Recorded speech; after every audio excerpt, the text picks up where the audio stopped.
What's up, everyone? I'm DJ Hamilton, and you're tuned into the DJ Sports Show, where we give you the latest, greatest, and most exciting sports stories in the world of sports. From interviews to having people's stories heard and told. This is the DJ Sports Show. Let's get it!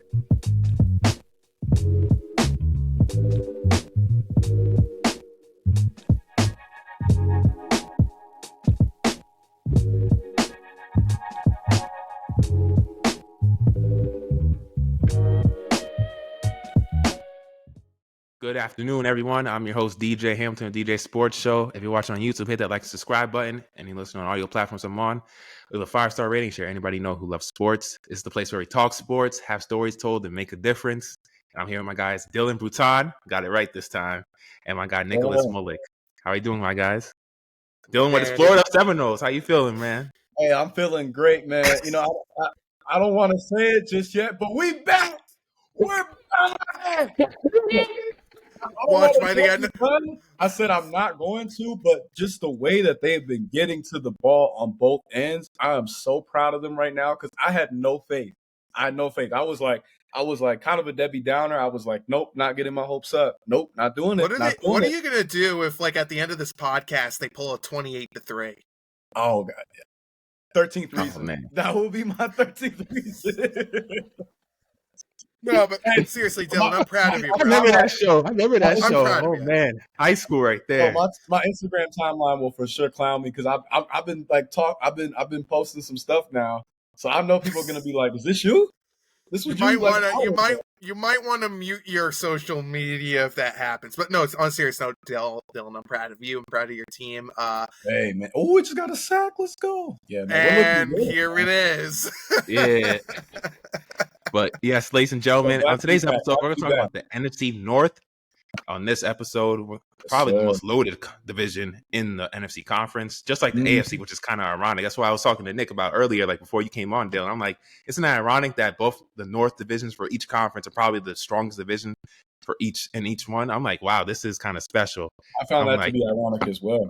And there's a lot to get into in this division. There's a lot of teams I'm liking. I'm like, ooh, there's another team that made a big move we'll get into later, but yeah, this is a good one. But first, we're going to talk about the Chicago Bears. Last season, 5-12. They were last in the division. They made a lot of key moves, big moves in their offensive line. They added the back-to-back first-team All-Pro offensive guard, Joe Thuney. I think this is a great pickup for them, man. He is going to provide legitimate protection for Caleb Williams, and we know Caleb last year, he was running for his life, scrambling like a lost kid, running to get candy, man. This guy was trying to save his life out there. I felt bad for him. He was a rookie trying to come into the NFL, has a lot of hype, but the offensive line could not protect him for nothing, man. And they were ranked the worst offensive line in the league last year, and they allowed the most sacks. And then Thuney, you have him coming in. He led the NFL in pass block win rate since 2021. This guy is a legitimate star at the center position, and there's a reason why Mahomes was able to be so effective, because he had a guy like Thuney be able to play under center and a guy could always protect him. But it wasn't the only offensive lineman they'd add. They also had a Pro Bowl offensive guard, Jonah Jackson, who also has previous ties with their new head coach and former Detroit Lions offensive coordinator Ben Johnson. And they also added Drew Dalman. So they have some real key pieces on that offensive line now that I think could really protect Caleb Williams. And I also think Ben Johnson, he plays no games. He's been kind of harsh on Caleb, man. He's like, oh, you want to be a showboat? Nah, we ain't doing that. He's gonna teach him the fundamentals of the game. And they hired offensive coordinator Declan Doyle, who was a tight end coach for the Broncos, who played an instrumental part in Bo Nix's development last year. The Broncos reached the postseason last year, ranking top 10 NFL in points per game and red zone touchdown percentage. And this team also signed a former Pro Bowl defensive tackle Grady Jarrett from the Falcons. They drafted tight end Colston Loveland and wide receiver Luther Burden III. This is a team I'm really high on. Caleb last year is one of 6 rookies this decade to throw for 3,500 plus yards, 20 plus touchdowns with a 60% or better completion rate. The others were Justin Herbert, Mac Jones, but CJ Stroud, Bo Nix, and Jaden Daniels. That's a pretty good list, if outside of Mac Jones, obviously. But everybody else, that's a pretty great list. So, and this is a team, they went in a different direction. Once they traded Justin Fields, they said, Caleb, you're the franchise. We're giving you the keys to the franchise. It didn't go the way they expected, but I think this is a year. And they also traded Keenan Allen to the Jets. He led the team in reception touchdowns last year. So that's going to be, we're going to see Romeo Wednesday. Yeah, he got traded to the Jets. That's what I saw. No, Keenan Allen didn't Keenan get traded Allen? to the Jets. No, he's back in L.A. Back He's with the back He's in Chargers. back in LA. LA. I think he's back Okay. in LA. I don't know why Yeah. my notes when I looked up online, AI said, "Oh, he got traded to the Jets." So hey, don't listen to AI all the time, y'all. Maybe they're talking. Maybe they're talking about Justin Fields. I was gonna say they Oh, might be talking yeah. about Braylon Allen too, because Braylon Allen is the backup running back. And Who I think is better than Brees, by the way. I love Ooh. Braylon Allen. Love me some Braylon Allen. I do like Braylon Allen a lot. One of my friends said he's Derrick Henry light, which Yeah. if he gets to that, hey, you guys might have a really nice rushing attack. Yeah, Mm. and that's a question mark for Chicago. I mean, maybe it'll get better with Swift reuniting with Ben Johnson, but Swift was very like hit or miss last year. Just drafted him. Yeah, there's a lot to like about Chicago.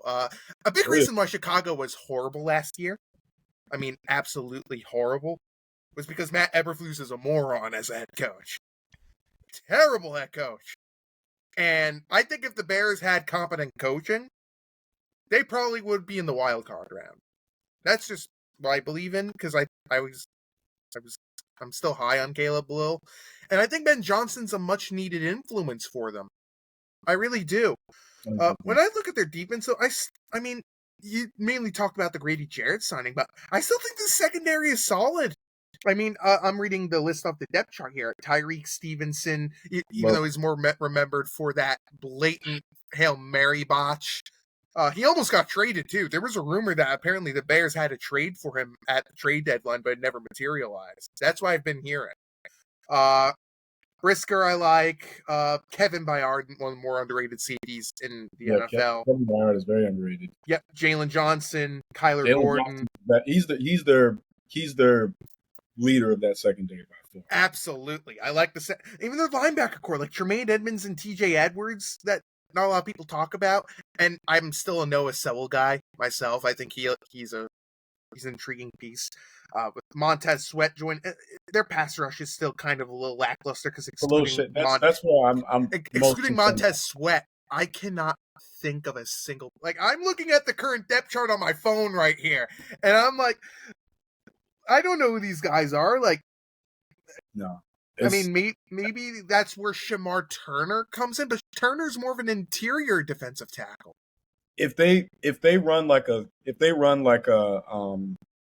4-3, then he will get a lot more snaps on the inside. But he's gonna be rotated in. So and you got Grady getting there as the new DT. So yeah, that's just where that is. To everything you're saying, I wholeheartedly agree. But definitely the pass rush is the area where I am most concerned. But I do feel like from the skill wise and line, I do feel like they made some necessary additions. Obviously, the Joe Tooney signing they hit that one out the park.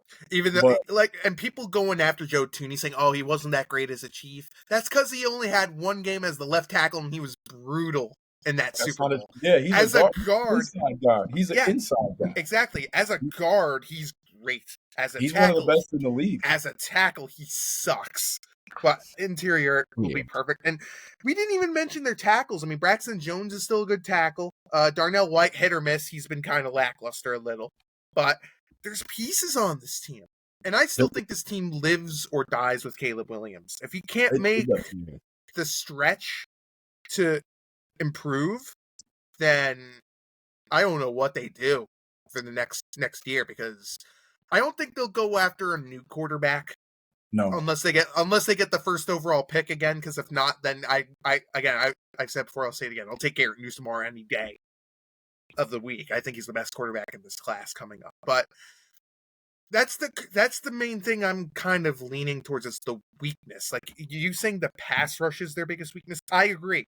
But Caleb might be their biggest weakness if he doesn't have his head in check and he can't develop. I think the thing with Caleb this year that's going to be key is he has to trust. I mean, it's tough given that his O-line struggled mightily to protect him last year, but he's got to trust them.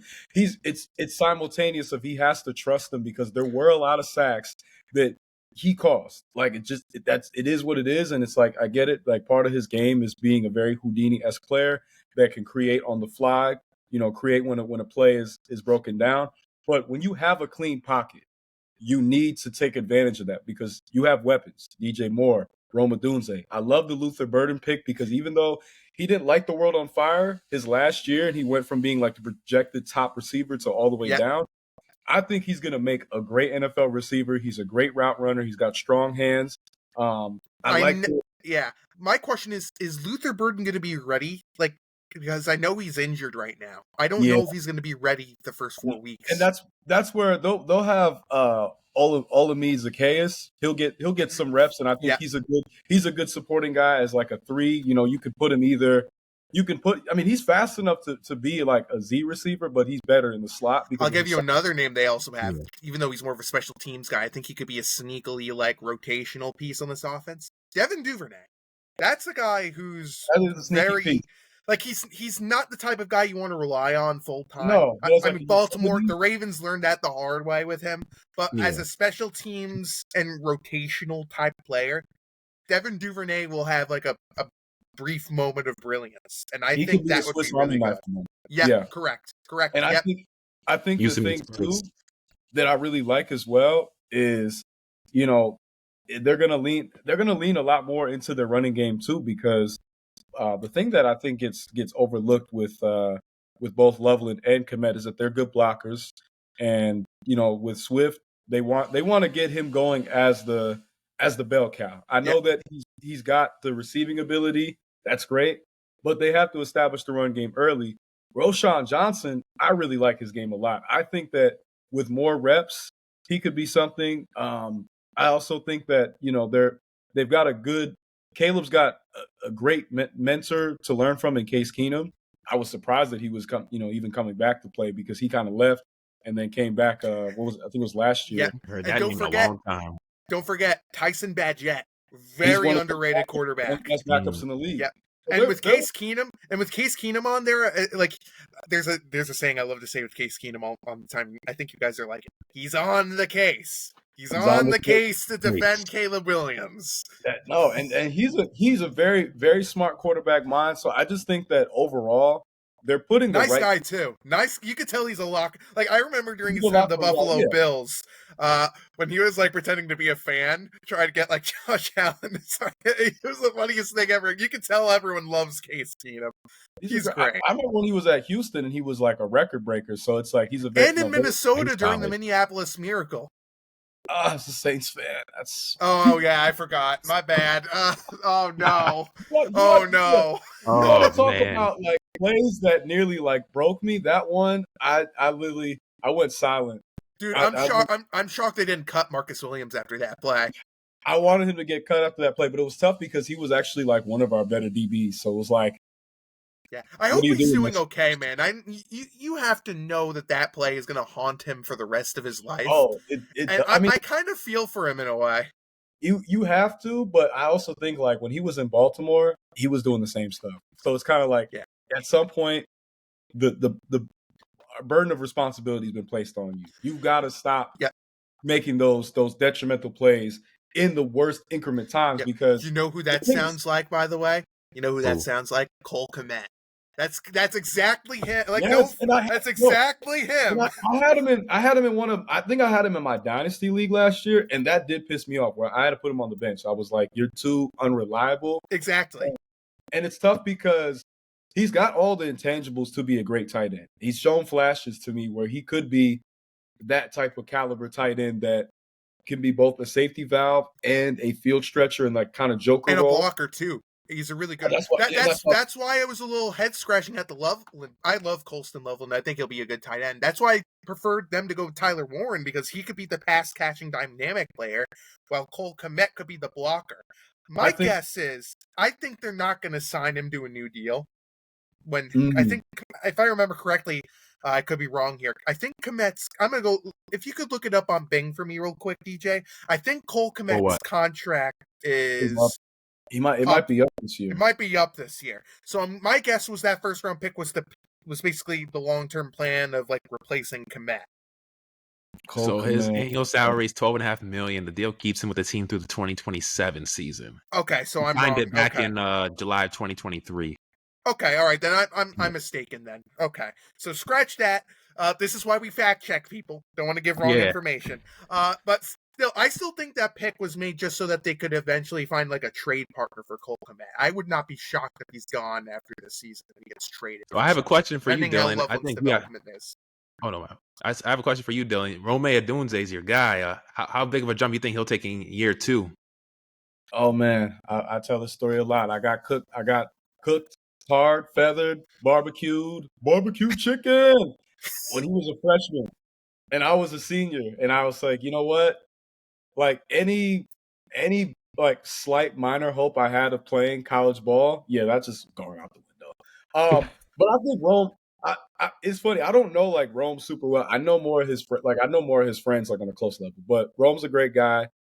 Very happy to see someone that I got to see develop and come up, become a star, because he wasn't even necessarily the number one receiver in Washington at first. It was actually Jalen McMillan, and then when Jalen McMillan went down, that allowed for Rome to really become like the X, and then that they moved Jalen Polk to the Z.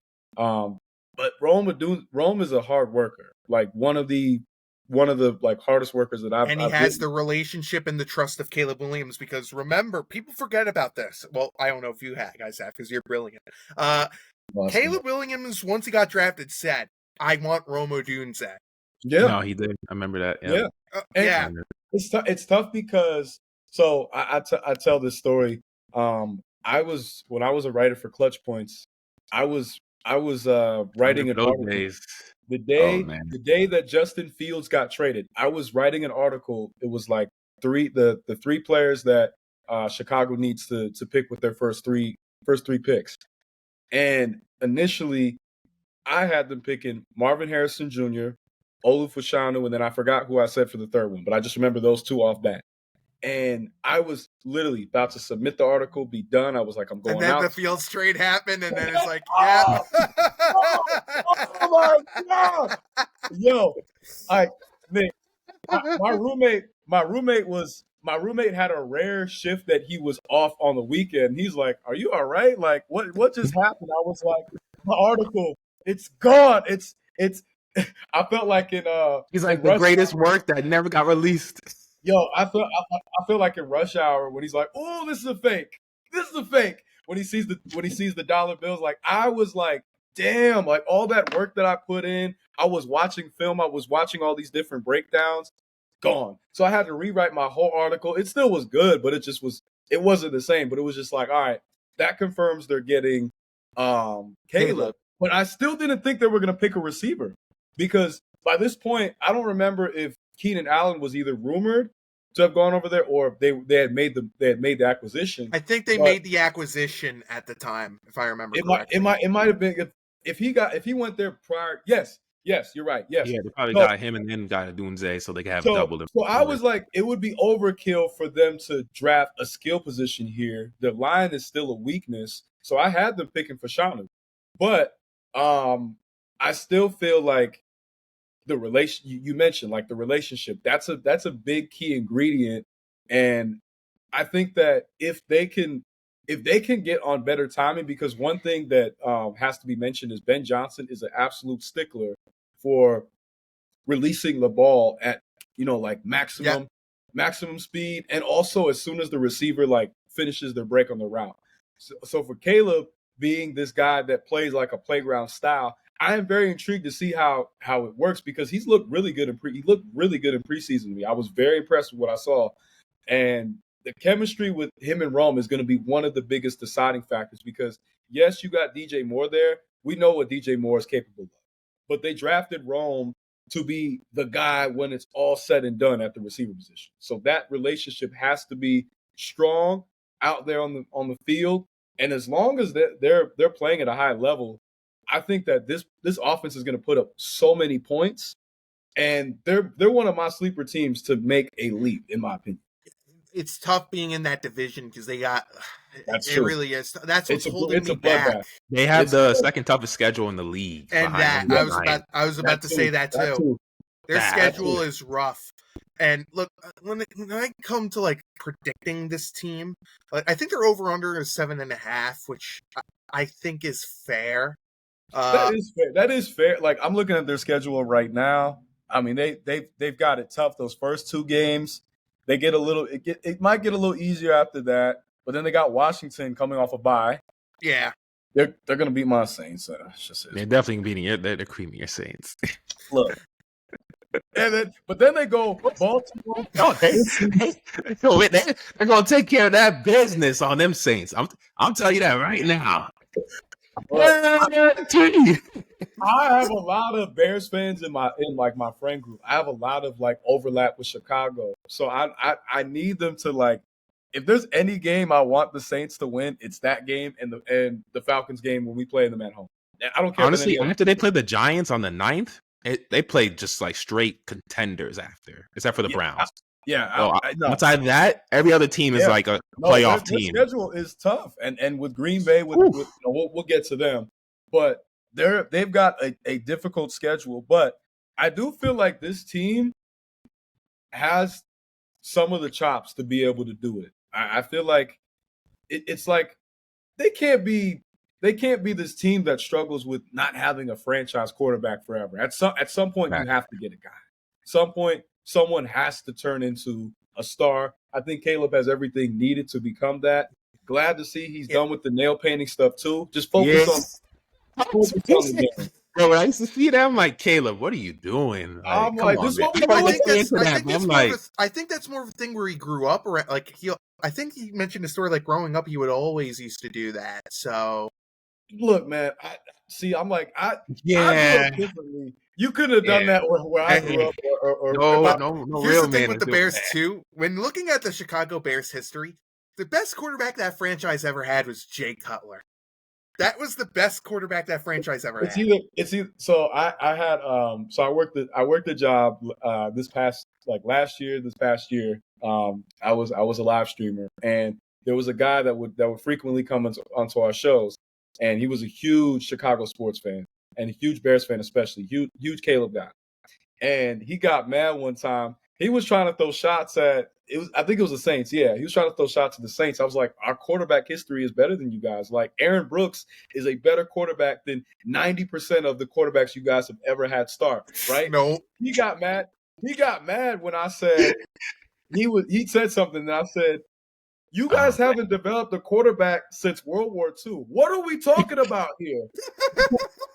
Blackman is the last quarterback that they drafted and developed. Like, Jim McMahon was he was a charismatic player. But a big what if, because concussions ruined his career. His injury history, that took him out after that 85 year. He was never the same. So, and then with Jay Cutler had all the arm talent in the world, zero passion and desire to be great. That was his issue. He had all the arm talent. He didn't give a damn. He only joined the Miami. Jay Cutler. You want to know what's funny too about Jay Cutler? He only joined the Miami Dolphins was because his wife complained to him. Yes. I did not know that. That's crazy. Yeah. He said, I'm tired of being nagged. I think that's one of the reasons why he divorced his wife. By the way, he legitimately said during the divorce proceedings from his wife, "Get a job." This is why I love having you guys on. You guys have all these little inside football stories. But it's true. It's true though. Crazy, bro. Because what people don't realize too is that like when Jay Cutler. They traded a lot to get Jay Cutler. Yeah, I remember. He wanted that. That's what happens when you bring in Josh McDaniels as the coach. As the OC, he went from being OC to head coach, and it went all downhill from there. And he also tried to do what Belichick did by taping games in Denver. And then he got into another scandal there. Then he got cut. Then he rejoined the Belichick saga. Then he decided to go off on his own with Indianapolis, and then he realized that the owner is like, I don't know about this guy. Decides to back on it. Then decides to go to Vegas, become an absolute, ruin the relationship with Derek Carr, and then the owner gets yelled at so much that he was told to smarten up, and then he got fired. Carr, which ruined the relationship with Davante Adams. He gets fired on Halloween. Oh my God, yeah.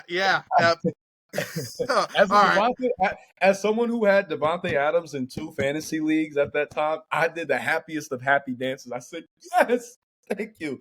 What- Devontae Adams' stats went from to there as soon as they got rid of him. So I feel like honestly, the Bears. What's your It's just prediction? they have to have.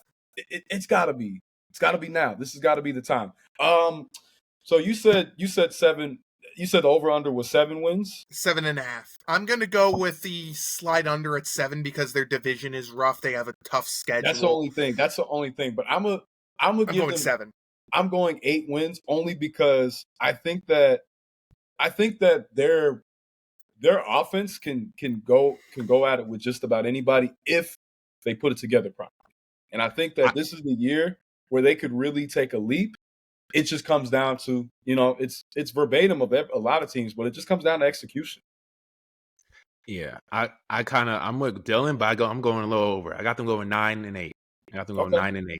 I believe in their offensive line. I believe in the pieces. Ben Johnson, head coach. I want to see what you can do. I like how he's been giving a lot of discipline to Caleb Williams early on in the preseason. He's trying to develop those habits from now instead of waiting to the regular season. It's like, oh, you think you're a hot shot? No, we're playing real football. The win total is a no bet for me, though. I would not touch that win total betting wise. But no, they're intriguing. The Bears are intriguing. But I still have them missing the playoffs though, because when I was doing the research for all this, and I saw they have the second toughest schedule, and I look at their schedule, I was like, I just don't see how they're going to pull all those games. And I got to see how Caleb really takes the next step, because he had an up and down rookie season, so to say the least. So, and I know that had to do with offensive line mostly, but I think now with better pieces, I think he'll take the next step. And I expect him to take the next step because he had a lot of hype coming out of college. Like he was one of the few college quarterbacks I was actually watching when he was back at. He was a dog in college. Like his college tape is filthy. The throws that he was able to get, he was able to make. The thing with Caleb that I was intrigued by, but I was also worried about was that. I think that's my laundry, y'all. My apologies. No, you good. I didn't even hear nothing. Okay, good. I was like, it's getting kind of loud. It sounds like a lawnmower out here. Well, technically, they are lawn mowing something. They're lawn mowing the wetness from your clothes. So. Yeah, I need those for tonight too. I have to wear a certain shirt for tonight, so I'm like, I gotta get back. Oh yeah, so that's important. It's fine. Don't worry about it. I was gonna say So anyway, with Caleb, the biggest issue that I had with Caleb was his footwork. That was the thing that used to absolutely grind my gears when I would watch him. I'm like, it's one of those things of like, you can get away with it because you're so talented. Like there's very few people that can do what you do. But the NFL is a different ball game. And his footwork would get on my ever living nerves. And watching Arch today, seeing the footwork. Oh my God. I was like, no. Yeah. Dylan, you know who else has that issue too? And I've said that since he got drafted? Trevor Lawrence. Yes. Well, we know how he has turned out in the NFL. He has not really lived to the hype. Me and DJ talked about that. And I blame the organization for hiring Urban Meyer. That really set the team back years. It did.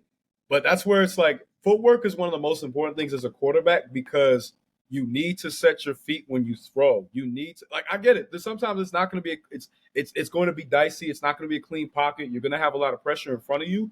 But by and large, you do yourself a better favor when you set your feet because you are giving yourself a chance to really get into your throw, get your motion in order. And then that way, when you're throwing, you're more than likely going to put your receiver in a place where they can catch the ball and make a play upon contact. But when you're on the run so much, and granted, like Caleb was running for his life last year, right? But when you're on the run so much, it's forcing the receiver to have to adjust to the ball. But the thing when adjusting to the ball, you don't know the defense can come at you at any time and just boom, lay you out. Yeah. So that's where Caleb needs to. He doesn't throw a lot of hospital balls, but he does sometimes put his receivers in precarious positions. Yeah. So that's where the footwork is going to do wonders, and that's one thing that Jared Goff had struggles with too. You had mentioned with when Jeff Fisher, was the head coach. That was something that Jeff Fisher had messed up in Jared Goff's development. But he threw the ball like he was a goofball. But McVay was able to get that fixed, and then with Ben Johnson, that goes to show You saw it even Coaching more. matters in this league. Coaching matters. This isn't the NBA where you could get away with that. I feel like coaching matters the most in football than any sport, honestly. You could maybe argue baseball. You could maybe argue baseball with positional arguably. coaches. Other than that, like I feel like football is like the ultimate team sport, man. Yeah. Ultimate. In the NBA, no, you don't need coaching. You could legit put like a you need dominant players. Yeah, you could legit put like a middle school counselor in that role, and nothing changes. Oh, chill. So we all have the Bears missing the playoffs. Bears miss the playoffs. You do need good coaching. The thing is, within the NBA, you need good yes men in the NBA. It's predicated on the. Hey, don't violate my favorite sport, man. It's predicated on the skill of the players because they also need to be put. They need to have an offense that is like succinct, that's creating plays and motion, and then defensively, you have to be able to have something organized. But within football, right? So back to Jared Goff, his development took another level being under the tutelage of Ben Johnson. Now, obviously, that could be Caleb this year, and with Caleb and Jared Goff, they're very different quarterbacks. But Caleb has a stronger arm than Jared Goff.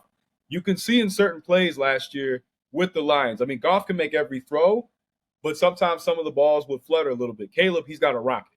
So if the O-line is able to keep Caleb upright and he gets his feet set, he has got more than enough targets that can get down the field, create separation, and create the easiest of plays, easy touchdowns. So I think that, like you said, this team, it hinges on the success of Caleb, very much so. Yeah. Go Chicago. We're room for you, man. We're room for you. I have a boy down there, our boy Kenneth down there. Dylan, I know he's room for his Bears. Sir, shout out to my guy, future Dr. Salter. Shout out to my guy. Yeah, shout out to Kenneth. That's a cool nickname. Oh my God. One of the sharpest, but one of the most hilarious people that you'll ever meet. That's my dog. We went to. He's a real one, man. I'm sure he's a real one. Shout out to Kenneth, man. Real one forever. You know what else is a real? You want to know what else is a real one, DJ? And I think you'll rate me here. The Detroit Lions. I think that's a real one. Hey, we're going together. As in real. You see that? No, they go in order. I mean, last time we went in alphabetical orders, and I know Detroit starts with a D, Chicago starts with a C. Do the math.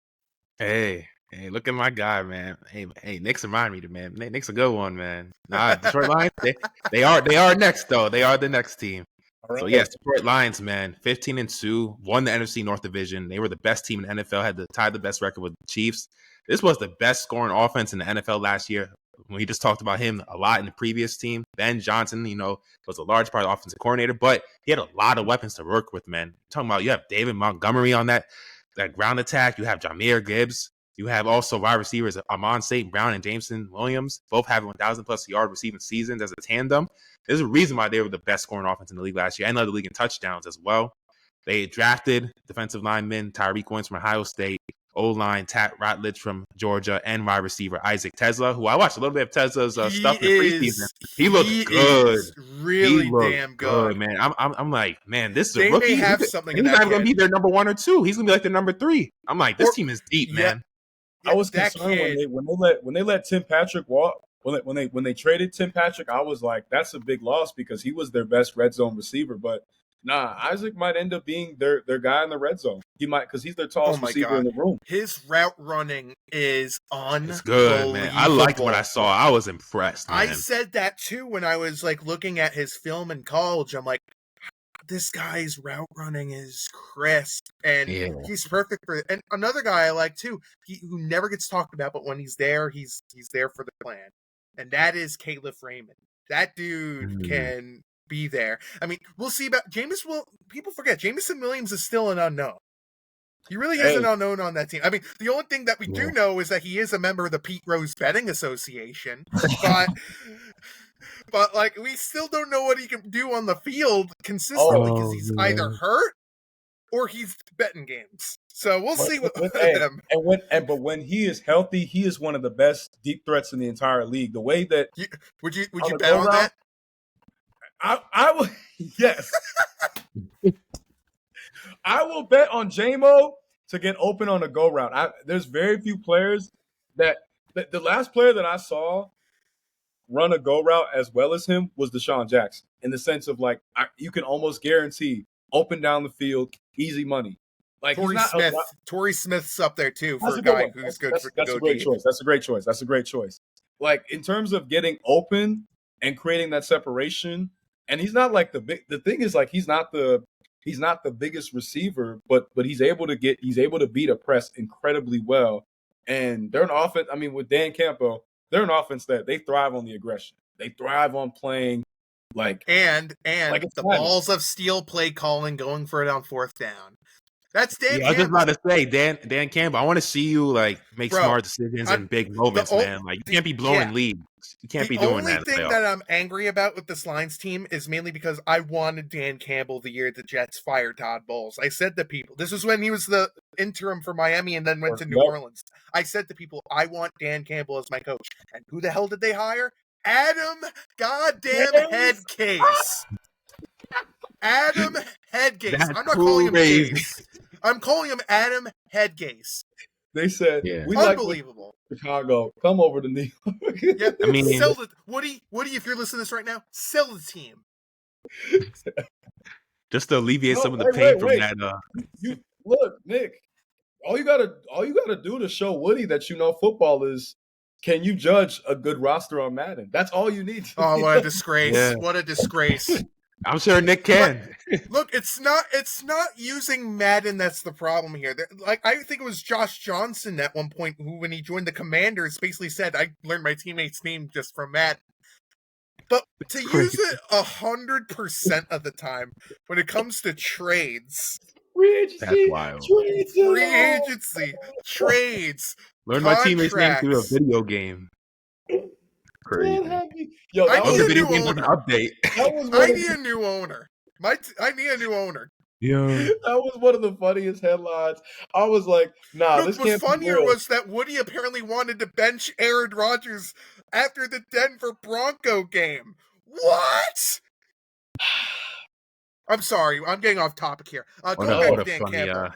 I know you're a hurt Jets fan. It's all right. It's like you don't have to hurt Saints. Point fan. is, I love. It's all right. Dan I know you're going through agony. I should give y'all some therapy, man. Y'all need someone to talk to. Bro? Can I join you guys on a weekly basis to have like my own consultation or after the show? We could have a group session where they go, "Hi guys," like an AA where they're like, "My name is, and I'm an alcoholic." Hi. Oh God. Oh my God. On this episode of the DJ Therapy Consultation. Laugh at that.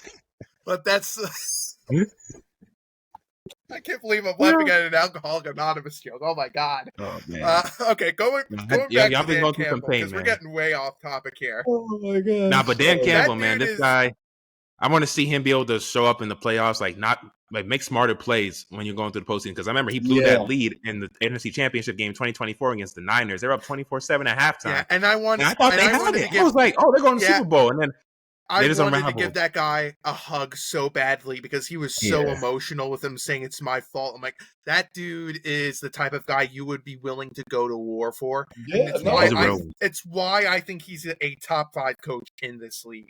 He's what I believe. As a coach, Dan Campbell is definitely the coach that you want to run through a wall for. And I think that's like, irregardless of, it's going to be interesting to see what happens without Ben Johnson on the offensive end. And Aaron Glenn on defense. Aaron Glenn on the defensive side. That is going to be a big, because they were the best coordinators in the NFL last year, by and large. But I do feel like if there is a coach who can make it work without necessarily needing, because he's not really an X and O's guy. That's not his thing. But the way that he's able to galvanize and motivate the team, and then just the aggressiveness that they play with. That motivation is a reason why that defense didn't collapse when they lost Aiden Hutchinson to that brutal injury. And by and large, it should have. It's not like they have a lot of depth. That is I will say, and I'm glad you brought it up, because I did want to bring up the defensive side of the ball for them. I do have still some slight concerns about their defensive line. I do feel like that's probably their. Aiden Hutchinson coming back, man. He's if they get prime Aiden Hutchinson back. That's the thing. You guys know he was on pace for 25 sacks last season before he got hurt. He was on a mission. We don't know how well he's going to come back. That's the only thing. Yeah. Broken leg is no joke. Yeah, broken leg. Yeah, and I do like the We're fact. Game plan for him a lot too. But bro, this secondary is scary, bro. I love Kirby Joseph. That was like my guy when I was scouting him. Brian Branch is talented. Teron Armstead. They got DJ Reed. Like DJ Reed is one of the more underrated cornerbacks in the NFL. Because a great pickup for them. Exactly. The only reason why he wasn't being talked about was because he had Ahmad Sauce Gardner on the team. That is why he wasn't as talked about. But when he was playing, I've seen him like every game. That dude is a shutdown cornerback. He's a lockdown guy, and they needed that. And along with players like Amik Robinson, who's kind of mediocre, Avonte Maddox, they still have.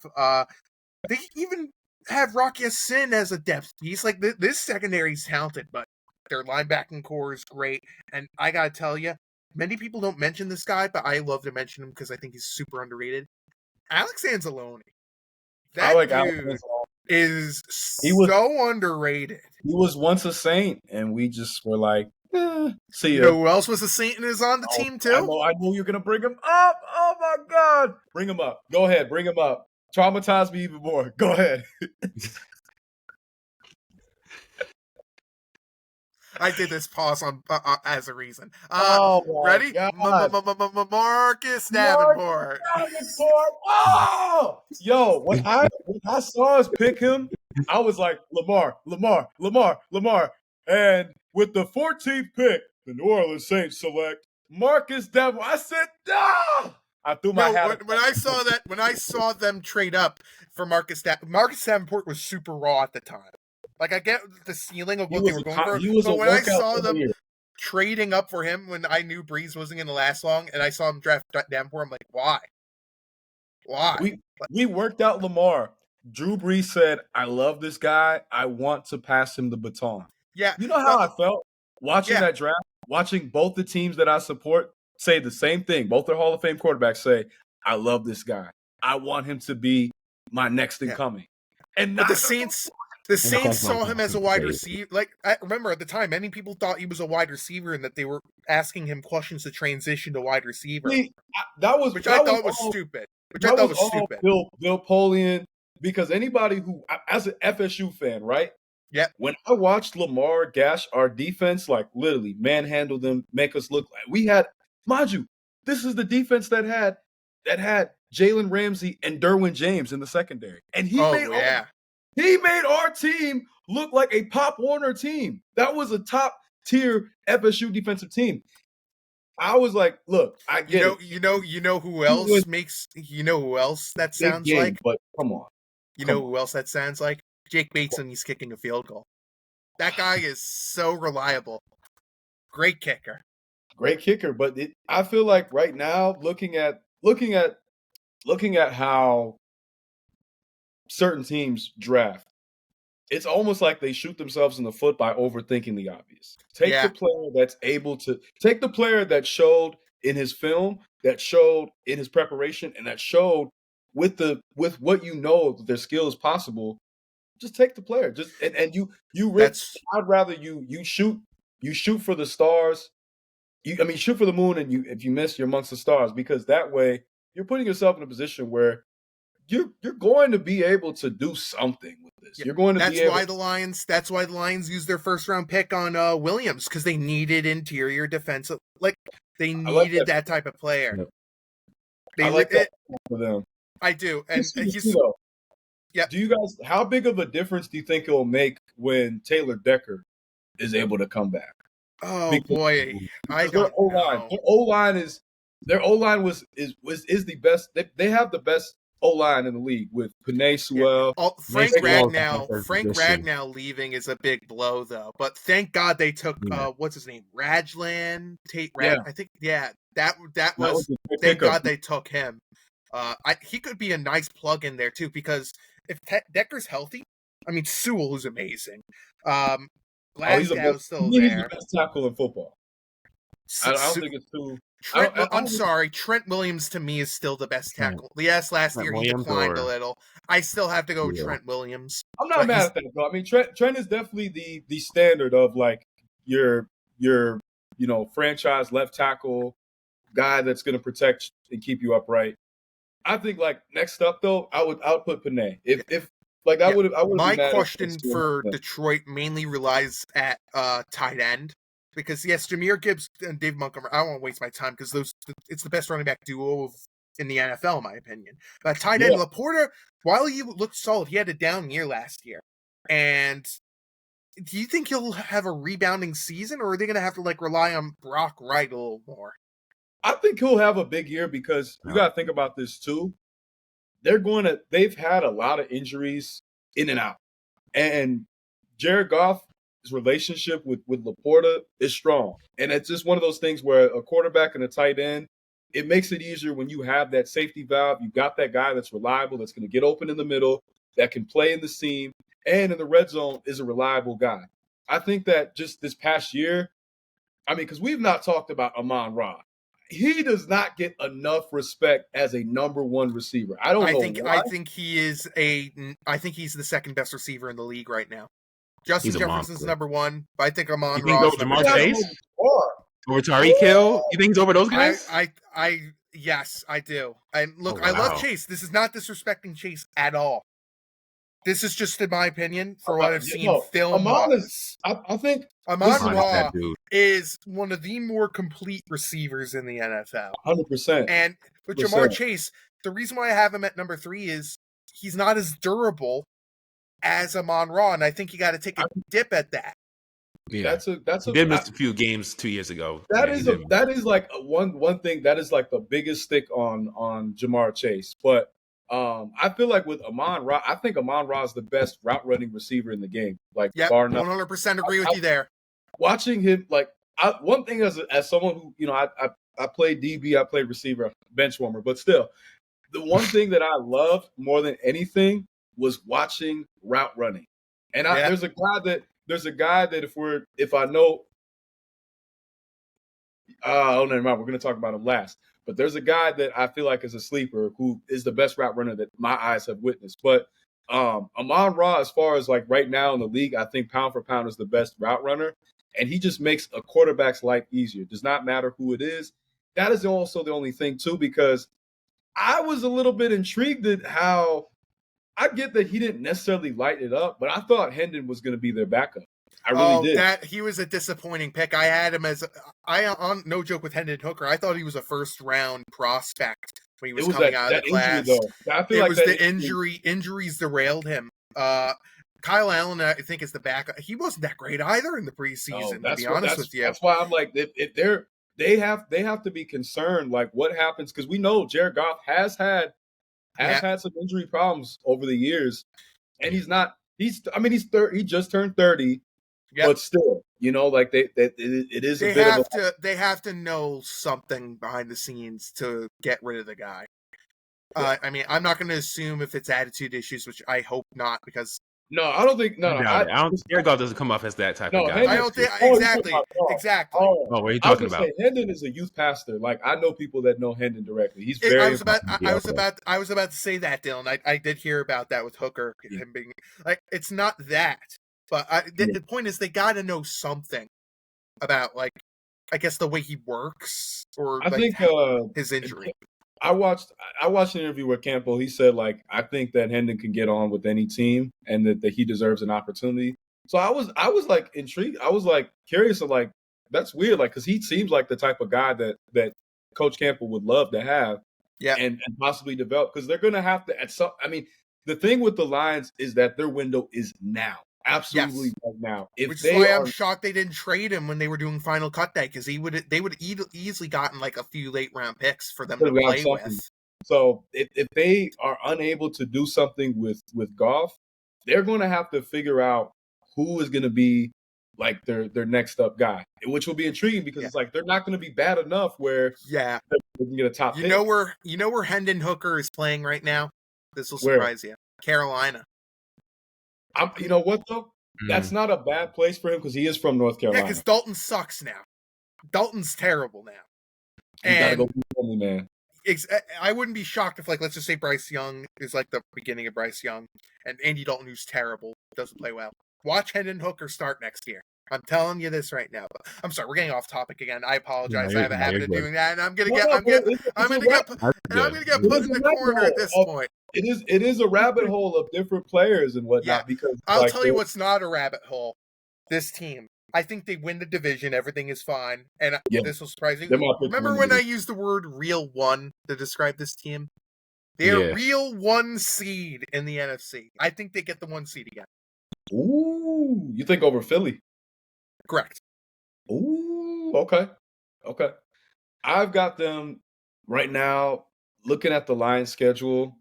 They've got a Third pretty toughest tough schedule in the schedule to league. start the year. Their Third. first 3 games, first 5 games, I mean, they got Cleveland, but the first 5 games, they shoot. Read First their 7, first 7 games. I'm not gonna lie, they might have the toughest schedule in So the they league. play the No, Packers the on Giants' opening night. schedule is way worse. The Giants' schedule is way worse. Yeah, It's Giants worse. have the I toughest mean, schedule in the league. like I saw look, like they go from Green Bay, Chicago, Win, Baltimore, loss, but then they play Cincy, Kansas City, Win. Tampa Bay, loss, bye, win. Minnesota, Washington, Philly. They get the Giants. That's going to be an easy one. Yes, Green easy Bay, Win. Dallas. Dallas Rams, is a win. Rams are a team that you Win. just can never count out. Pittsburgh, same deal. Win. Then Minnesota, Chicago. Vikings. I think they win that after game. Christmas Day and Vikings, and they play the Bears. I got the Lions anywhere between 13, 14 wins. I think I have them same record last year at 15 wins. I got them going Okay. 14-3. 14-3, win the division. Okay. Yeah, I'm very bullish on this so team. we're on the same range of like this is the team that is going to be a team to beat. Correct. This is the team They're that one of the most exciting teams to watch in football, honestly. I will say one thing though. I Right. don't think they're my Super Bowl pick. I can't label them as that yet. There's one other team I want to discuss that is a Super Bowl pick for me. Yeah, we're gonna get into that team soon, but yeah, but yeah, this and you guys see Jahmyr Gibbs being the bell cow back for this team, right? Because I love my Jahmyr God, Gibbs, yeah. man.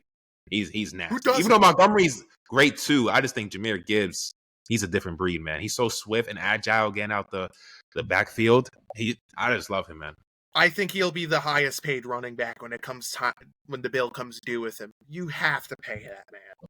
You have to. And I get the running back market isn't strong compared to other positions. No, it's been coming back. It's coming kinda back. slowly coming back. Well, Exactly.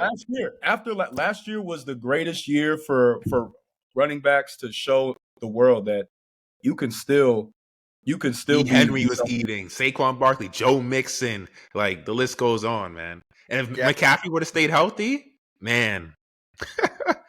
But I think, I do think that Jahmyr, I do think that Jahmyr is the real deal. I mean, I was actually when he got drafted, I was a little bit like this might be a reach because he wasn't a number 1 guy in Alabama. I was more angry the Jets didn't draft him, to be honest with you. That's understandable.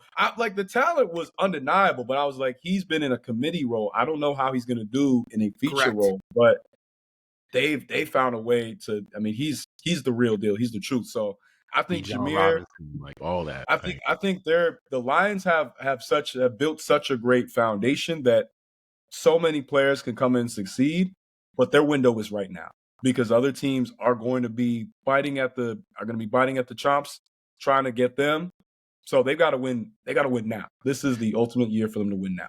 To me, the Lions are they remind me of like the Ravens in the AFC. They have all the talent, but it's time to get over the hump. You guys had some big deep playoff runs, but now it's time to get to that Super Bowl. It's time to finally get over that hump, show that you can do it. And I trust Dan Campbell more than I do John Harbaugh, especially after that. I said it during the AFC North video. If you haven't checked it out, there'll probably be a link somewhere around there. I don't know. DJ can handle that. But I said, if it wasn't the Ravens, Harbaugh would have been fired after that game. Yeah. And I don't see the Lions ever firing Dan Campbell. I mean, he's the best coach that franchise has had since I think maybe who was their coach in the Great Depression? I don't remember. But point is, it's been a while since they've had a good coach like this. He ain't going anywhere. Yeah. No, he's definitely not going anywhere. I think that what's going to be key and crucial for Detroit is shaking the feeling off from that game against Washington because they got absolutely torched Cook. Yeah, that was bad. Like the score looks a little better because like they were able to put up points, when the game was out of reach, but Washington had their number. I mean, Jaden Daniels was having a field day against that defense. And I mean, they made some key additions, and they'll bringing back, Hutch will be hopefully healthy by that point, but they can't let what happened last year. They can't repeat that, because if they do, they're going to be in that they're going to be in the same boat as Baltimore of like, you're so talented, you're right there, you just got to get over the hump. So this is the year that I mean, I've got Philly coming out of the NFC, but Detroit, I think, is the only team that I could see also becoming a Super Bowl contender. No, there's one other team. No. And There's one other team. There's one other team that may come out of the NFC, and this next team we're talking about is the Green Bay Packers. So should I really say, yeehaw! How about them Cowboys, man? Cowboys? That was so on point, unintentionally. That yeehaw, I was like, yeah. I mean, this team, Green Bay Packers. So let's get into 11-6 last year. Lost in the wild card to the Eagles. It's a team I've always thought they always had a lot of talent. I know Jordan Love is I think very talented quarterback, great arm.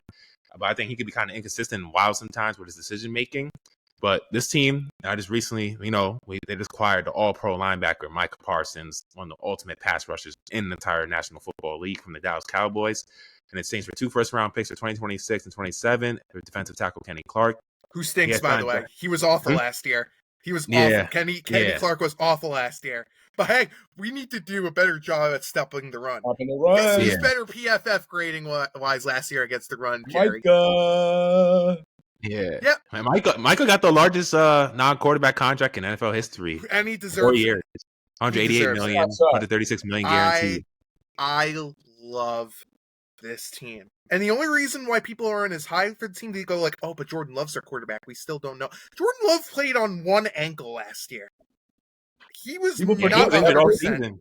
I think he had a bad knee too. He had a bad and he had a bad knee ever since that week 2 game, if I remember correctly. Were they in Brazil, if I remember correctly? It was one of those international games. Because the turf that they had out there, Jalen Hurts almost tore his ACL. I think the NFL if Jordan Love stays healthy, that team would be like there would be no doubts about him. Like Love on a bad knee and ankle played so well, and like let's be honest, like Malik Willis, he played well too, filling in for him. And it just goes to show, it goes to show how complete this team really is. I mean, Josh Jacobs is amazing. Also one of the best right and there. They have targets everywhere. No, not to list Josh Jacobs as like running backs. Josh Jacobs, he was a huge reason for the running back boom. Yeah, and they have this Packers team has so many talents. Like I'm Tucker Kraft, Luke Musgrave, who often doesn't get talked about as tight end. I love him as a tight end dude. That's Romeo Dubes is great. Jaden Reed, even though he has the health issue, is great. He drafted this receiver from Texas, Matthew Golden. I looked at his film. I love that pick. I love that pick. He's nasty. The thing is, they have the biggest issue that they had was that they had a lot of good supporting pieces, but they needed that definitive number one receiver. And I think he's that player. He is that player. I'm telling you, I love Golden so. I'm stunned he didn't go into the top 16 of this draft. I had him as a top 16 prospect. I was shocked that he was available by that point. And I know Aaron Rodgers was somewhere like, where was this when I was here? He had Devontae Adams. What do you mean? No, but they never draft after. They never drafted another receiver. He was livid when they could have had. I'm trying to remember who was available by that point in 2020, but when they drafted Jordan Love, Aaron Rodgers was pissed. Like, I need a receiver besides Devontae. And you drafted a quarterback. What? Yeah. And at the time, I didn't love. I'll be honest, I wasn't a big Jordan Love guy when he declared for the draft. I had him more of like a 2nd/3rd round prospect. And when I saw him drafted, I'm like, really? That? And luckily, he's had time to develop, and I think he's done a phenomenal job. Yeah, I thought of Jordan Love as a first-round talent, but as a guy that should not start right away because the season that he had in I think it was 2018 or 2019, like prior to the year he got drafted, he looked like a top 10, 15 pick. And then all the bad habits, all the bad, just inconsistency. Granted, Utah State had like a coaching change. They lost most of their guys to the league. So he wasn't the same stellar player that following year, but his arm talent is off the chain. And I feel like that's the thing with Matt LaFleur offenses that he does really well is utilizing when you've got a quarterback who can make every possible throw. And the thing with this offense too is I don't really see a tremendous, maybe you could argue like the right side of the offensive line's a little shaky, but I still like this offensive line. And Rasheed Walker, they drafted in the 7th round. Oh my, I never understood why he fell into the 7th round. That pick, I never understood that draft. He's turned into a good tackle for them. He has turned into a really great tackle. Aaron Brooks was a great addition. Elton Jenkins was good. It's just the right side. I'm a little like Jordan Morgan. Like I don't know what they're doing with him. They used the 1st rounder on him last year, but that right side concerns me a little. But besides that, this offense is so good. Love it. Nick, I'm going to go into your and think about this too. I mean, he's out right now, but he might potentially come back later in the year. But Christian Watson, I mean, he's supposed to come back week 4. I read an article. Yeah, I heard he might be coming back week 4. Yeah, I heard that later in the season. Okay, no, probably I was told week 4 as well. I'm wondering when is Jaden Reed going to come back because I know he had the Jones fracture and he's supposed to be uncertain for week 1. I read an article yesterday. And that's a serious injury. That's why I love Matthew Golden for the first half of the season. Did you guys bring up Dontavian Wicks too? I forgot about him. Yeah, my gosh. They are loaded. All they needed was that number 1 guy, and that's where Matthew Golden, I think. I'll bring up another name we also forgot, Savion Williams. That's another player too. Yes. No, they're set. They're set at receiver. I mean, and now with Micah Parsons acquired, when you look at that defense, the one weakness they had last year, and it was obvious, was the pass rush. They fixed that. Yeah. Automatically. We got to address that. I mean, it's funny. They stole from 2 NFC East teams. Last year, they got Xavier McKinney, that was my favorite. Never understood why the Giants let him go. I watched draft Hard Knocks like off season, and I'm sitting here like, why are they letting Xavier? Like the focus was clearly what we do with Saquon. And then when they realized Xavier McKinney was gone, they're like, oh, we should have done something.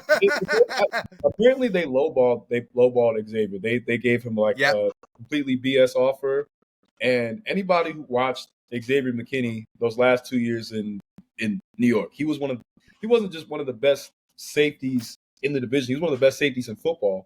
And they were like, a safety that can blitz, a safety that can cover, a safety that can play run. Nah, we don't. The only 2 issues with this defense is Quay Walker stinks. He's terrible, and Devontae Wyatt he stinks too. I'm holding out hope that Quay Walker stinks, becomes the player he was drafted to be. Because he is the player he's drafted, an immature jerk who stinks. That Georgia team, he was a big piece. I think the biggest keys to this team defensively reaching another echelon and level. They got Micah.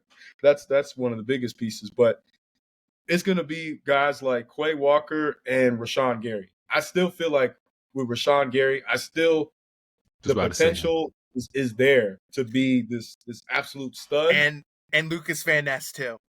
And he's got to be healthy. Well. He's got to stay healthy because what I fear for him is similar to what like a Leighton Vander Esch of like you show. Oh my God!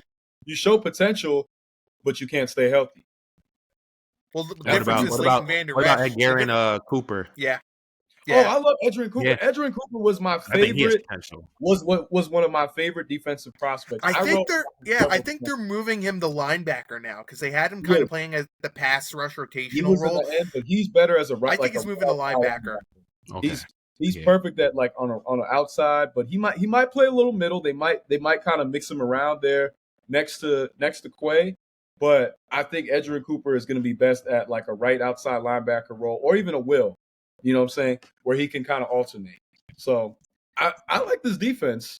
Their corner crew is a little shaky though. Yeah, you don't have Jair anymore. Yeah, Yeah, well, we lost Jair Jair. had the injury issues as well, so I understood why they let him go. Nate Hobbs, despite the DUI stuff, I think he's a great player. Keyshawn Nixon's a great I like player. Keyshawn. I like Javon Keyshawn. Bullard, super underrated. I like Javon Bullard a lot. I mean, to have a safety duo with McKinney and Bullard, that's a luxury. Yeah, exactly. And besides that, they don't really have a lot of depth at the secondary. That's what they lack on this team. Maybe during the trade deadline they could fix that up. But oh my God, we just won. We won. We're back. Roll Tide. Roll your ass out of here. Sorry. Well, that's making the cut too. No, but how you like feel about their defensive line, Nicholas? They really only have Devontae Wyatt, Carl Brooks, and Colby Wooden. Devontae White stinks. I much prefer Brooks over him. Colby Woodson's actually okay. But I still think with Micah Parsons, you could put him either at pass rusher, you could put him at inside, you could put him at linebacker, you could put him anywhere. And I think the focus more is going to be on containing the pass rush than it is containing the interior defensive linemen. And which is why I wouldn't be shocked. I wouldn't be shocked like if they stick with the crew that they currently have, unless the trade deadline hits where they want to go all in, which they pretty much have gone all in if you're trading 2 first-round picks. And like Kenny Clark was not good last year either, so maybe with Kenny Clark on, and look, I think Devontae Wyatt's horrible, and we'll see. I'll give him another year. I will give him another year, but without Kenny Clark, I think he might be a little better because Clark was brutal last year. He was not good as a run defender, and he was kind of like an anchor with Wyatt. You know, like not the good type of anchor where you're like containing the center or containing the interior, like at nose tackle, like Albert Hainsworth should have done. Besides, faking an injury, but with Kenny Clark being that bad and him gone, maybe Devontae Wyatt will have the ability to take that next step. I mean, we'll see. I'm going to give him another year. I still think he stinks, but listen, prove me wrong. And if you have a great season, I'll come back on here and I will straight up say, Mr. Wyatt, I know you're never listening to this right now. I was wrong. You've proved me wrong. Because a man admits when they're wrong. He's gonna say, because a man admits when they're wrong. I'm being real. We admit when we're wrong. Dylan, he's gonna be like, forgive me. But no, I think that this defense is very stout from top to bottom, and I mean them getting Micah was just that was luxury right there. Oh my God, yeah, that was just the cherry on top. Honestly, they didn't really need Micah to be a talented unit. They did. Their pass rush needed another piece. Yeah. And Micah is that piece. I feel like their pass rush needed – it's the same way I feel about Matthew Golden. Their pass rush needed that definitive guy. But, like, as far as, like, depth-wise, I think they're pretty solid. But this just takes them over the hump now. Correct. I agree with you on that. And I think once the receivers get healthy, like Watson come back and Reed, and pairing with Golden, man, I think once those guys come back healthy, this offense is going to be clicking on all cylinders. Yeah. And I love the coaching, even though LaFleur, like I'm kind of mixed on him a little. I still love this team. They will be the 5th seed because I said Detroit will have the 1 seed. They're not going to be representing the Packers and the Packers. They're not going to be representing the NFC and the Super Bowl. My prediction: Super Bowl rise is Chiefs versus Eagles 3. I just think those two teams are more talented. But this team is a Super Bowl contender now that they got Micah Parsons. Big time. They have to be. I mean, I think that I had the Packers in the 11 to 12 win range, but I'm willing to put them in the 12 to 13 as far as like definitively. I'll join you on that. That was where I was leaning towards. I think they're going to they're going, and the thing too is that like one thing to talk about with Chicago is that they can't beat Green Bay. Well, going to be. They did last year in Week 18. Yeah, they probably I were think. playing like their second stringers. That was a throwaway. Oh, you know, week 18, they don't really play the main guys. They're getting ready for the playoffs. But Correct. as far as like the rest of this division goes, I think that they're going to make it difficult for Detroit. They're definitely going to make it, and they're definitely going to make it difficult for Minnesota. Yep. I have agree. the Packers going 12-5, making the playoffs. Before the Micah Parsons trade, I had them like around the 10-11 win range. I think they'll get 12, 13 wins around that range. I think they're going to be one of the best teams in the NFC. So, yeah, I have them going 12-5. It's going to be a dangerous team, man. Dude, imagine prime Philadelphia Eagles Super Bowl run where they were dominating Chiefs versus this Packers team in the NFC Championship. Take my money, man. This would be such a fun game. They could. I mean, like either I would love to see either Detroit or Green Bay go against Philly in the NFC Championship. That would be ideal. Watch. We're going to be disappointed, and the refs are going to have the Rams in there again. Watch. Or somehow San Francisco finds a way. It's like no. I don't want to see San Francisco. Brock Purdy. No, I'm good. That's not Purdy of you to say, DJ. I'm kind of a little disrespectful. hey, at least Jimmy Garoppolo ain't porn star Jimmy. Oh, Jimmy G. Yeah, Hey, he's on the Rams. So if Matthew Stafford's back is knackered, Jimmy G will start. Dude, watching. But Jimmy G, I'm not gonna lie, Jimmy G, you're a solid quarterback. I just want, but it's just funny when watching Jimmy G in the Super Bowl 2020. Bad. The fact that they almost won that too, that was insane. Yo, I said Mahomes. We better get this in the bag. You got Jimmy G on the line, man. There's no way we're losing this, bro. Let's go. I said, bro, if we lose, there's no way, bro. That was painful watching. That's probably like the Minnesota Vikings when they're like, oh, if the things go wrong, we can't lose. Now that we had McCarthy develop a year in our system, and if he's that bad, he's like, we can't lose. We can't lose this prime opportunity. That's a great segue right there to the Vikings right now, the final team, NFC North. Yo, Nick, you on spot today, man. What? I have a spot on me? No. Great segue, man. Yeah, I love Nick's humor, bro. You remember what Arch said? He said they got a red dot. They got a red dot on everybody else. Oh my god. Oh my god. It's funny too that everybody else is wearing red except for me. Damn, I didn't get the memo today. Jesus Christ. I loved it. I loved it. But I was also like, oh my god. Yo. Everybody wearing red except for me today. Damn. First top 25 win. Our first top 25 win in years, man. Needed that one. It's going to be a long season, my brother. Enjoy it while you can. Hopefully it continues to go well. Well, my team won't go well, so I'm in the same boat as Dylan. All right, so we got I've got to find something to look forward to there. I'll tell you someone to look forward to. His name is Garrett Newsomar. Go watch some LSU. Yeah, you should do that, I like him as a player, but just because we've got his dad on coaching staff, I don't feel like I forgot about that. I forgot his dad's on the Saints coaching staff. I feel like we're gonna not pick him, and we're also gonna find a way to, like I said, this team. Imagine if someone who holds the first overall pick decides to pull a Brunson, like hire the dad as like the quarterback coach or something like that, just to get him. I'm gonna be watching this Clemson game to see, because I'm very intrigued to see what he can do. You're gonna fall in love with him. I want to see. No, I like what I saw of him last year, but I do want to see what Spencer can do with a healthier O line, because he had our O line was banged up, our receiving core was banged up. But I do like his game.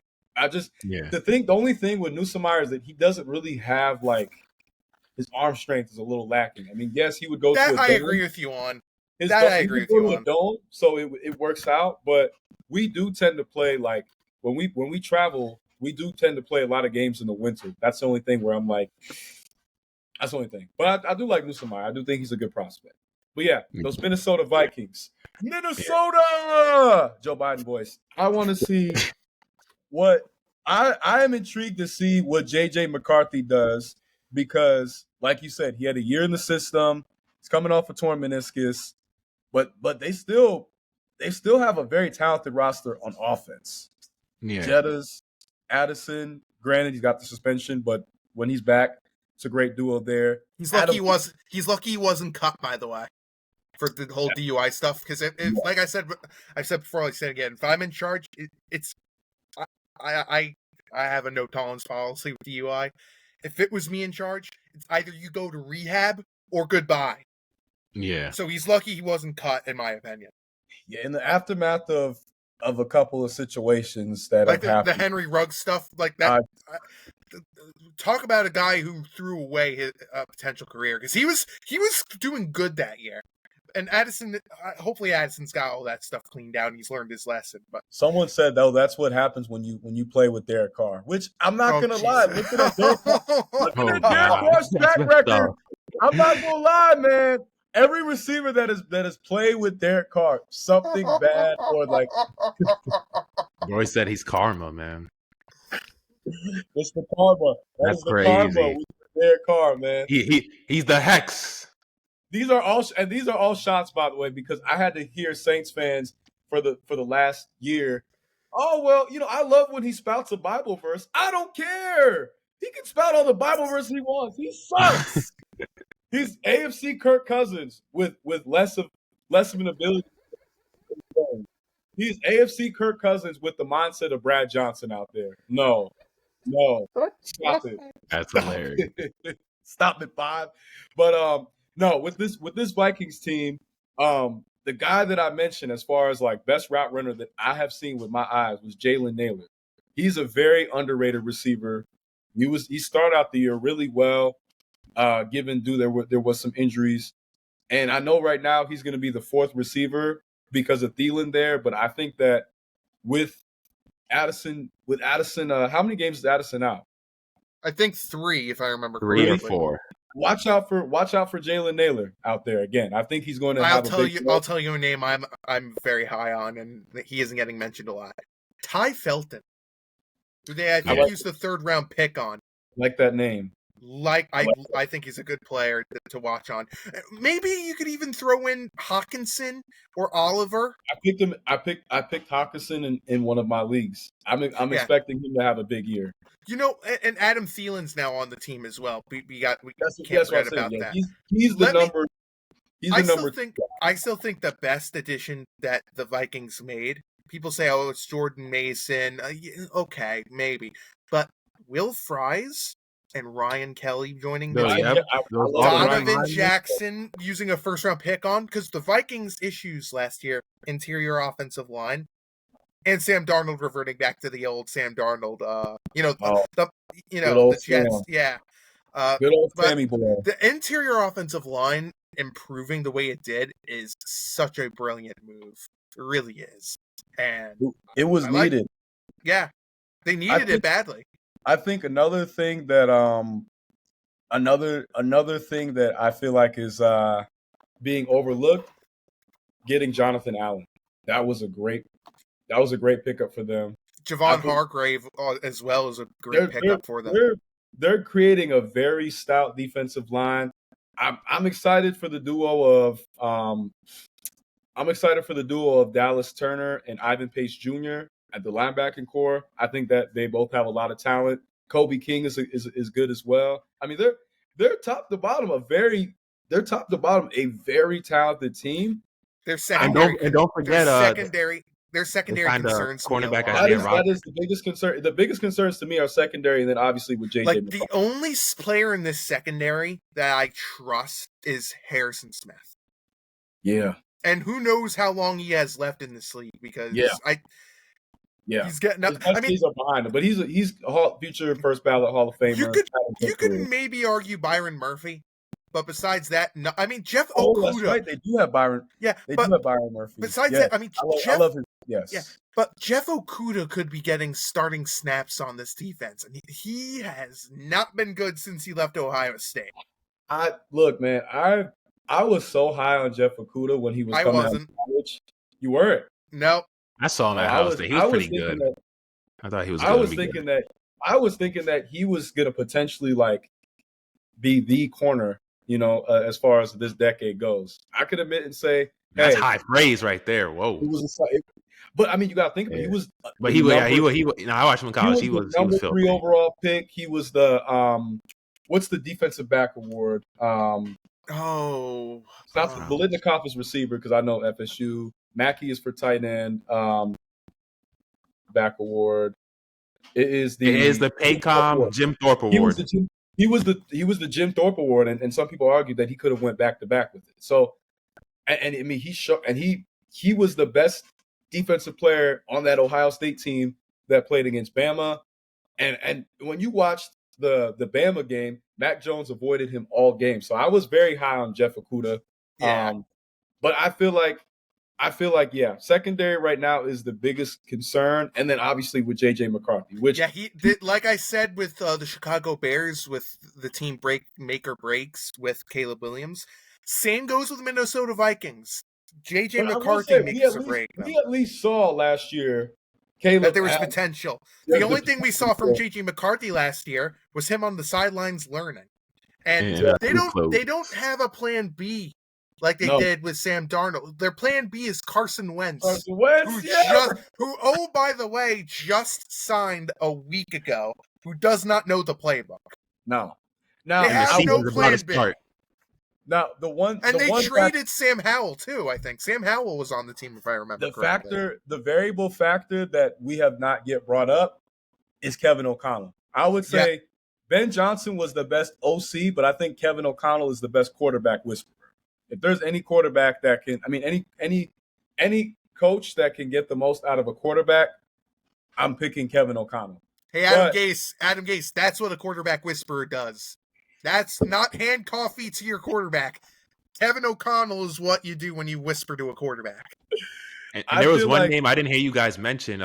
They signed Isaiah Rodgers from the Eagles, who was 2-year, $15 million. I think he's going to add an extra secondary type of coverage for their pass defense. Yeah, but he wasn't the guy in Philadelphia. No. But he was a good reserve for them. He was a good reserve for them, but now he's going to be so many guys, so he has an opportunity to step up. I mean, we kind of glossed over Justin Jefferson. Justin Jefferson, to me, is the best receiver in football. Oh, no question. What was Howie Roseman thinking when he took Jalen Reagor over this kid? To this day, I don't get it because I'm not gonna lie. Like, I love Jamar, and I just picked him number one, but I also factor in, like, he's got Joe Burrow throwing him the ball. But when I watched Justin Jefferson at LSU, that, to me, I was like, this is one of the cleanest receiving prospects I've ever seen. The biggest mistake Howie Roseman ever made by a country mile was drafting Jalen Reagor over Justin Jefferson. His biggest, and since then, though, he's learned. He has learned the error his ways. So I have to give it, so I think Howie Roseman is the best GM in the NFL. Oh, no question. But no question. But with Jettas, I feel like that's you can count and rely on Justin Jefferson to have a big year, irregardless. He's just at that echelon of a player. I love Aaron Jones. I mean, Aaron Jones is an older running back per se, but his ability as a runner and as a receiver. Jordan Mason's great too. Love Jordan Mason. I love Jordan Mason as well. He came out of nowhere for San Francisco. What's so crazy was I put in a waiver wire to try to get him, and one of my friends who was in the waiver priority, just one spot above, got him. That must have really stung. It hurt. But I think that their offense is stacked, but it just all comes down to JJ. JJ has to be. Is JJ going to be the guy that we saw in the national championship game against Washington and handing the football off to Blake Corum and Donovan Edwards, or is he going to be the JJ that against who was it? Not Ohio State. Was it TCU or Ohio State? It was one of the two. I think it was TCU, but I can't remember, to be honest with you. But is he going to be the JJ McCarthy of 2020, 2023 that was making big throws, that was stepping in the pocket and making key reads? Yeah, but here's the thing we can't deny. JJ McCarthy last year was in the best spot imaginable. I mean, yes, he was injured, which sucks. But think about it. Rookie quarterback, he's got, to learn with Sam Darnold, watching him go to the playoffs, keep building a connection with JJ, building a connection with all these receivers, running backs on the offense, learning. He's got Kevin O'Connell as well as the coach. There really is not an excuse for him. No. And if he disappoints, You can't make an excuse for him. No, that's the tough. That's this the tough is the thing best for him. situation for a rookie to be in. For a rookie, yeah. And I think another thing with JJ, I will say that people do forget is that he actually was taking the first team quarterback reps prior to his injury. He was actually winning the job. Correct. People do forget that. And I had a lot of people say, like, I don't know what you see in him. I'm like, well, I mean, if you're as a rookie coming in and you're already the number one guy in the depth chart when most of your game was not even predicated on being like this type of quarterback, that's a good sign. That's a good showing. And then you're already in a situation where you've got a coach like Kevin O'Connell, but we have to see it all put together. And that's going to be, I mean, quarterback is the most important position, but we really have to see with Minnesota because they could be a Super Bowl team as well. They very well could be, but it's make or break with the only reason.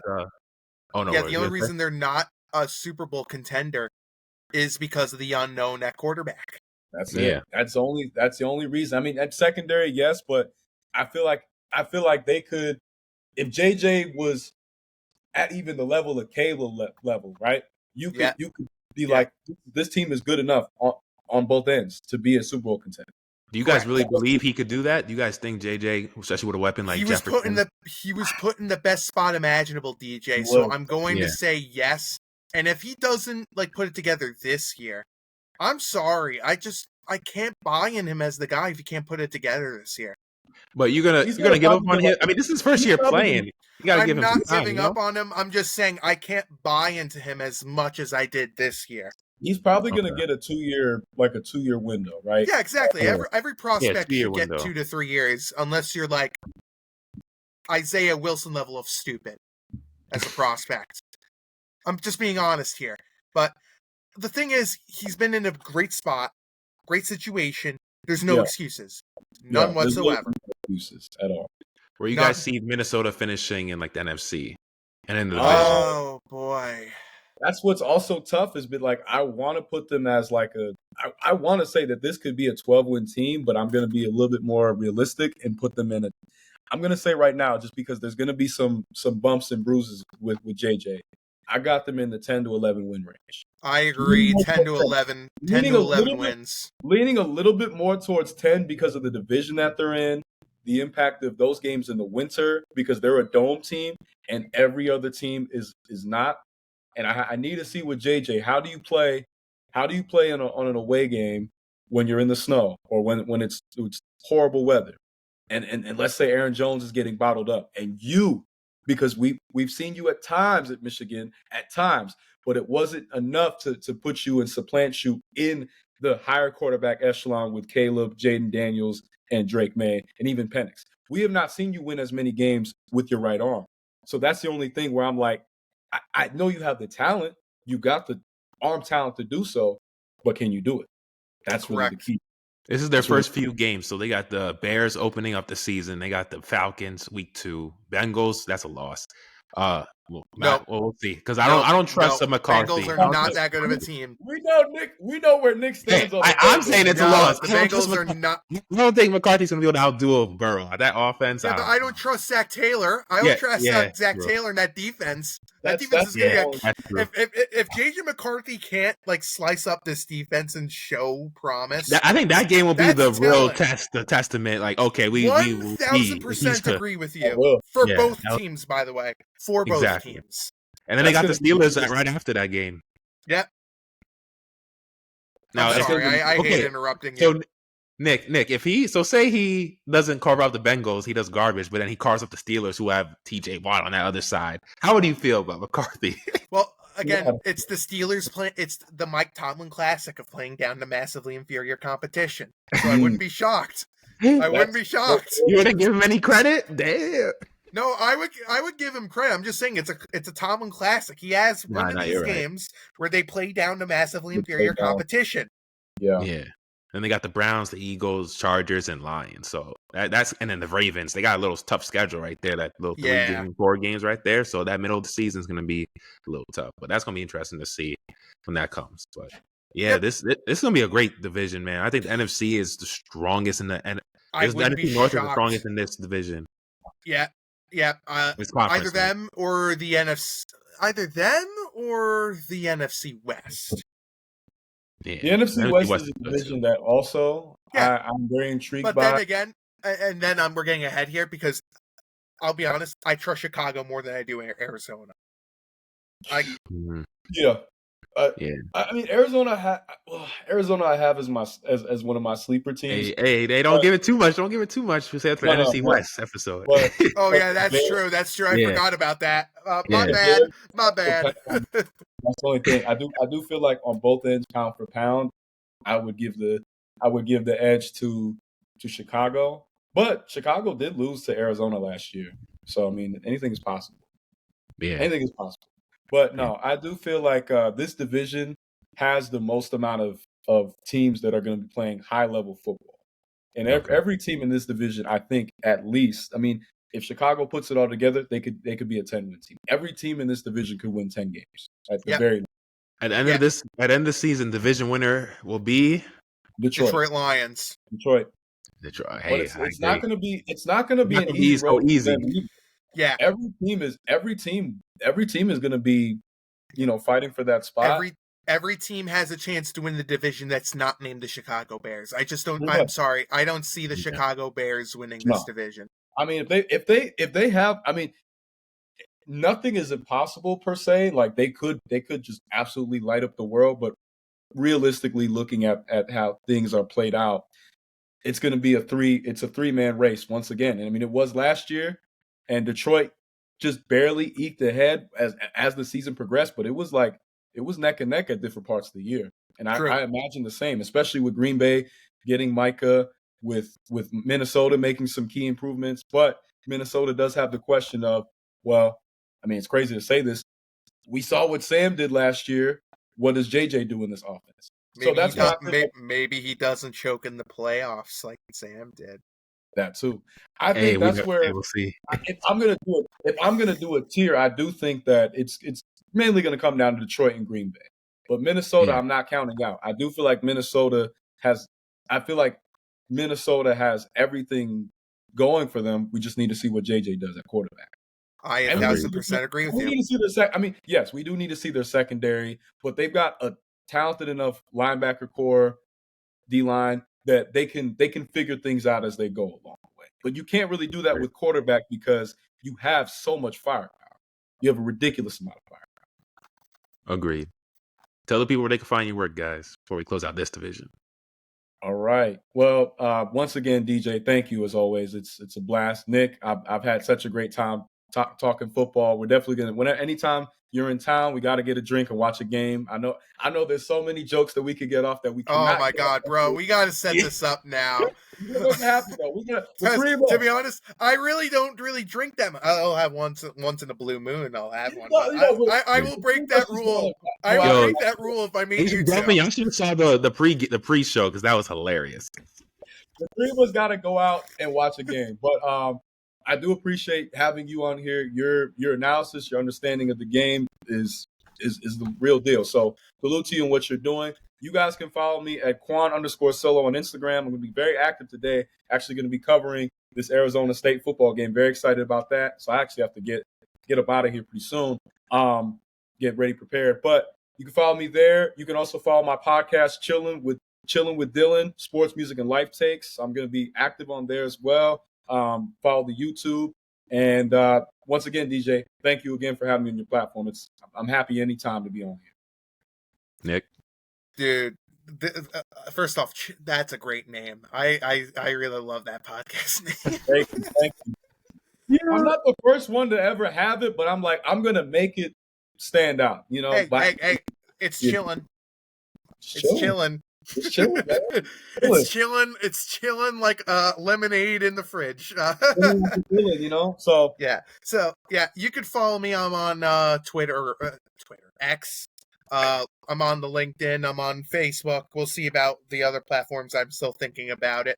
You can find me on Total Apex. That's where I'm writing.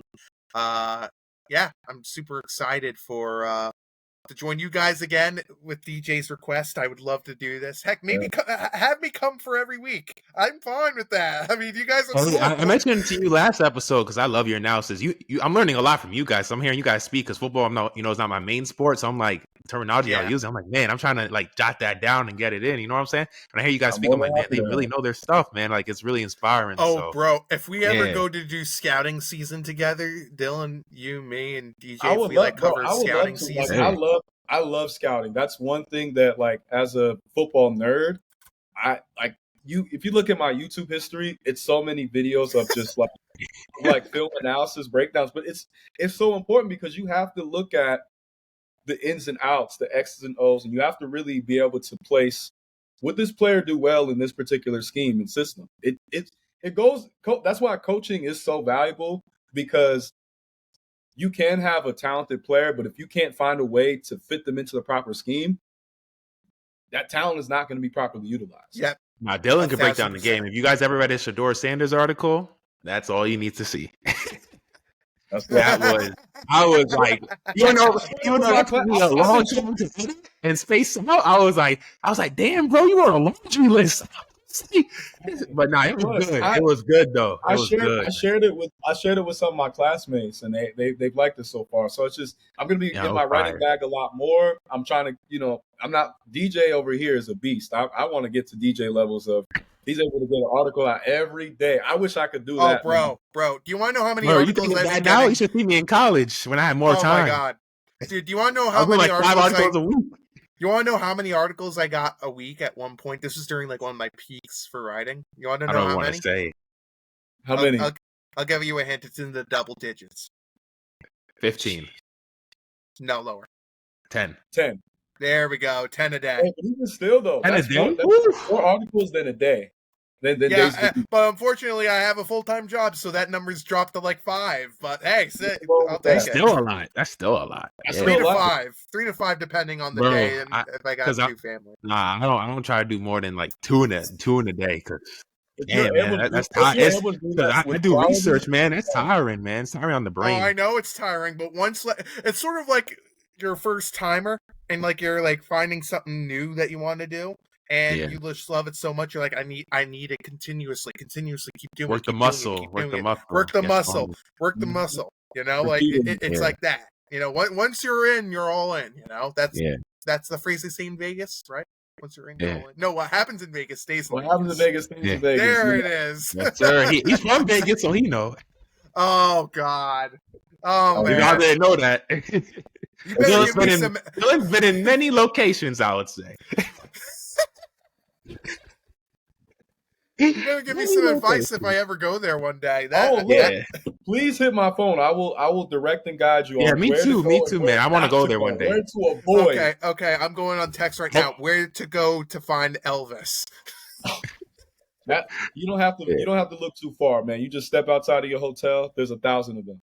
Just don't go on the toilet though. Whatever you do. Oh my god!